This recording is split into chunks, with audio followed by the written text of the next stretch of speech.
Muat tak? Tu Satu. belakang muat tu. Bawa warna apa? Ada 4 kan? Oh, 4. Oh, kau ambil warna biru Saleh.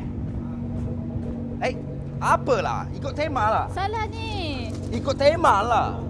Apa dah? Mana boleh ambil bahagian biru? Tim biru, komen 1. Tim kuning, komen 2. Tak apalah, tak satu je lah.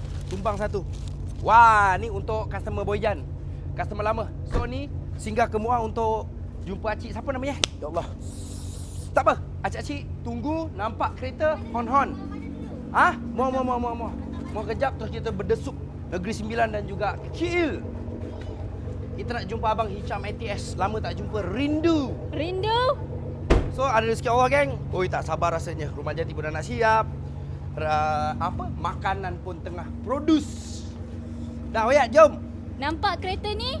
Hon, acik-acik semua. Assalamualaikum. Doakan Boyjan selamat dan korang pun selamat, sejahtera, bahagia. Bye.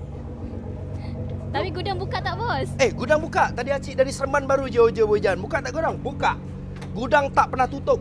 So korang datang je gudang Boyjan Pek Sulong Batu Pahat. Bye. Okey, bye-bye. Bye. Duduk belakang sebelah sana.